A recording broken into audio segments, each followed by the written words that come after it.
Halo teman-teman, balik lagi sama saya Rati Effendi, dosen Ilmu Komunikasi Universitas Pasundan Bandung. Selamat datang kembali di channel saya, di mana teman-teman akan lebih tahu, lebih paham, dan lebih ngerti tentang segala sesuatu yang berhubungan dengan ilmu komunikasi.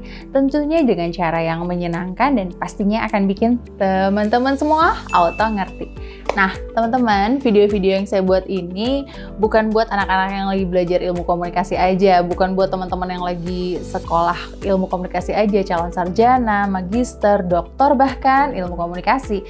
Tapi buat seluruh umat manusia di muka bumi ini, karena selama kita hidup, kita nggak bisa lepas dari yang namanya komunikasi. Di video ini saya mau ngebahas sesuatu yang bisa dibilang ini sebuah fenomena fenomena. Teman-teman di sini ada nggak sih yang masih ingat zaman-zaman kecil itu kita suka main yang namanya engklek cabrak? Aduh, apa itu engklek cabrak? Jadi di tanah gitu, terus kita gambar ada bulat, ada kotak, terus kita lempar batu, terus loncat, yang kalah berarti mati gitu ya. Terus udah gitu ada lagi permainan tarik tambang kalau 17-an ya. Kalau 17-an tarik tambang itu berarti yang jatuhnya ke belakang itu yang menang, yang jatuhnya ke depan itu yang kalah. Dan judulnya yang kalah itu mati. Mati lagi. Nah, terus udah gitu ada lagi permainan yang zaman kita kecil itu kalau orang Sunda bilang sondah ya, loncat-loncat kayak gitu. Nah, terus mungkin teman-teman juga masih ingat di sini ada yang suka main karet. Nah, kalau sore-sore kita udah pada mandi, udah pada cantik, udah pada bedakan, teman-temannya pada nyamper ke rumah gitu ya. Rate, main yuk. Udah gitu kita pada main karet, keringetan lagi, tapi kita semua happy. Nah, kayaknya sekarang kita udah banyak yang lupa gitu ya sama permainan itu karena keganti sama yang namanya gadget. Nah, di sini lupanya orang-orang itu diingatkan kembali, di-recall kembali oleh sebuah film yang fenomenal banget di seluruh dunia. Kata adik saya itu filmnya itu 60 negara itu trending, nomor 1 di 60 negara. Dan tentunya Indonesia sebagai salah satu negara yang netizennya lumayan ya, penontonnya lumayan, itu juga nomor 1 di Indonesia. Dan di film ini mereka mengangkat yang namanya local wisdom alias kearifan lokal, permainan lokal dari negara tersebut.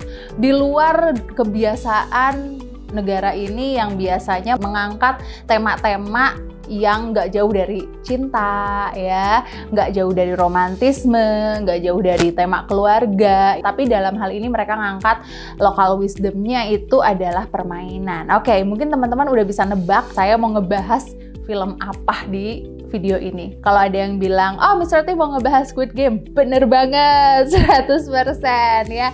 100 buat teman-teman yang ngejawab, aku mau ngebahas Squid Game. Kenapa saya mau ngebahas ini? Karena film ini bener-bener fenomenal banget, bahkan di CNN, di BBC ya, itu dibahas. Nah, di film ini kita bisa mengangkat tema-tema dalam film ini menjadi skripsi.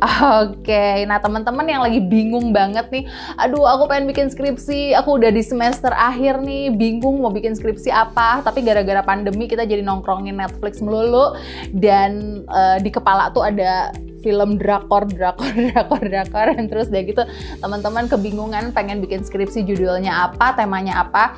Nah, saya mau kasih inspirasi, salah satu inspirasi buat bikin skripsi yakni dengan tema atau objek penelitiannya adalah film Squid Game. Kenapa? Karena di dalam film Squid Game ini kita bisa mengangkat tema-tema untuk dijadikan skripsi. Yang pertama ya, kita bisa menggunakan film ini dengan menggunakan pendekatan analisis semiotika. Nah, kalau yang masih pada bingung, semiotika itu apa? Dalam semiotika itu kita menggali yang namanya simbol-simbol yang ada di dalam film tersebut. Nah, sebetulnya kalau nggak cuma Squid Game aja nih ya, di drama-drama Korea yang lain juga itu banyak banget simbol-simbol yang bisa kita gali. Misalnya, sebelum kita masuk ke Squid Game ya, misalnya makanan-makanan yang mereka selalu ucapin, kayaknya semua semua film Korea itu selalu mengangkat yang namanya makanan-makanannya. Sekarang kita tahu jenis makanan-makanan Korea itu apa aja. Nah, sekarang kita balik lagi ke Squid Game ya.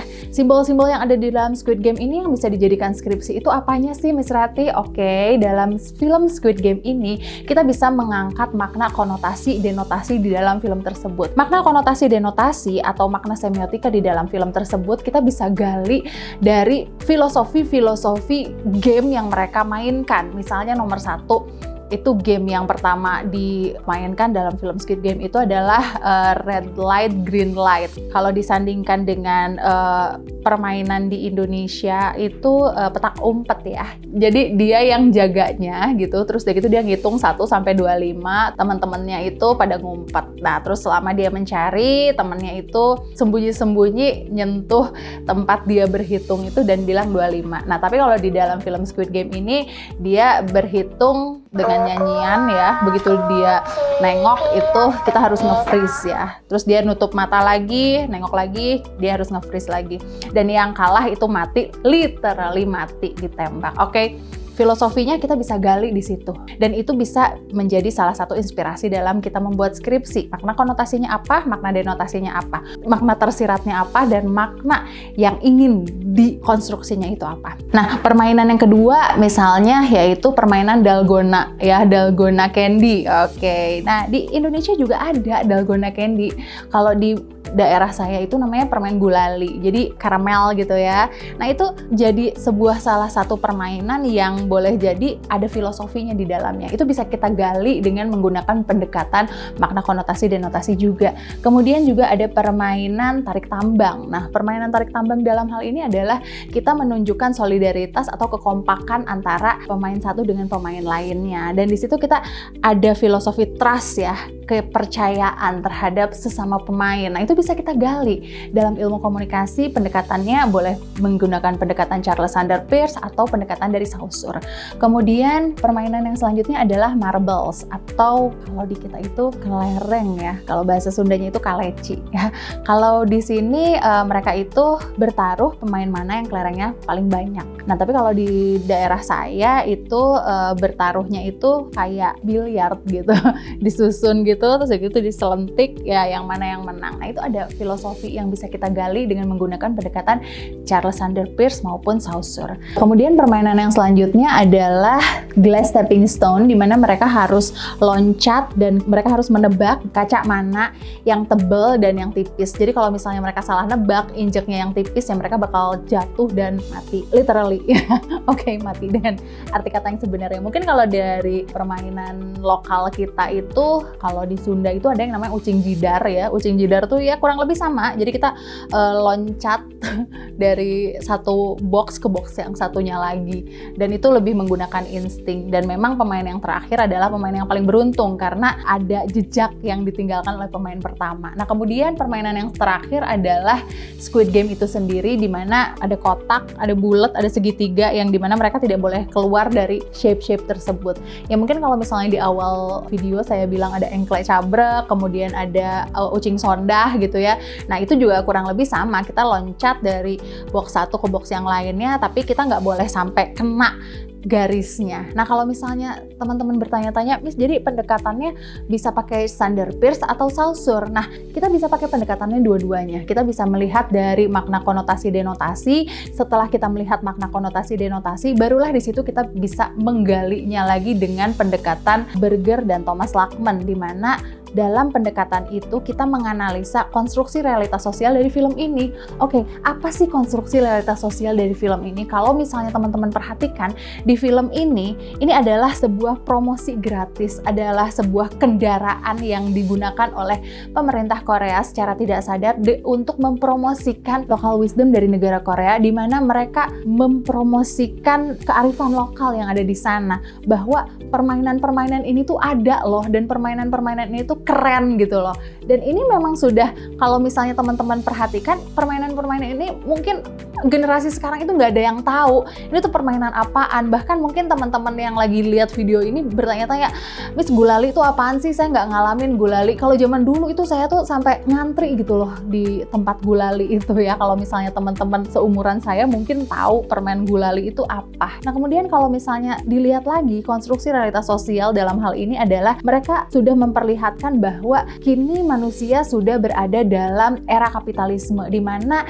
era kapitalisme ini memaksa kita untuk bertahan dengan uang. Jadi uang adalah sebuah solusi bagi kehidupan. Kita bisa melihat dari film ini, dari awal saja kita sudah diperlihatkan bahwa hutang itu melilit salah satu pemain Squid Game itu sendiri. Dan kita bisa melihat bahwa di film itu semua orang yang mengikuti permainan tersebut adalah orang-orang yang udah pusing banget sama keadaan keuangan mereka, sudah pusing banget sama kondisi keuangan mereka yang super bokeh, dan mereka itu pada akhirnya kapitalisme membuat orang menghalalkan segala cara untuk mendapatkan uang untuk bertahan hidup. Kebayang nggak sih? Mereka itu sudah tidak peduli lagi akan darah yang bertebaran di mana-mana, mereka sudah tidak peduli lagi untuk sikut kanan sikut kiri, bahkan untuk membunuh untuk mendapatkan uang yang ada di dalam piggy bank itu. Kalau misalnya kita lihat apalagi sih konstruksi realitas sosial dalam film tersebut, kita bisa melihat bahwa Korea sudah menjadi salah satu negara industri budaya.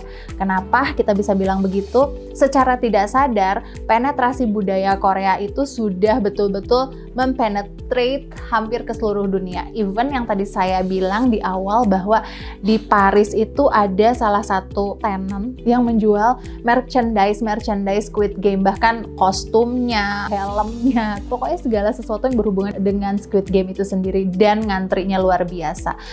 Even tadi pagi juga di Instagram itu saya ngelihat salah satu berita ya antara BBC dan VOA. Mereka mengupdate bahwa Squid Game ini menjadi salah satu tema untuk pengenalan orientasi kampus. Kebayang nggak sih teman-teman? Berarti betapa luar biasanya film ini, betapa luar biasanya serial ini mempenetrate kita semua. Dan saya harap teman-teman terinspirasi nih ya buat bikin skripsi atau penelitian, bahkan mungkin ini bukan hanya sampai skripsi saja. Kalau misalnya kita bisa menemukan novelty, pola komunikasi, sampai ke konstruksi ya realitas sosial terhadap masyarakat di seluruh dunia ya, skopnya yang luar biasa, ini bisa sampai level disertasi malah ya. Saya harap teman-teman terinspirasi dan masih pengen diskusi mengenai film-film lainnya, silahkan isi kolom komentar di bawah. Jangan pernah lupa like, share, dan subscribe video-video dari saya. Mari kita sebarkan virus kebaikan ke seluruh dunia supaya kita semua auto ngerti. See you!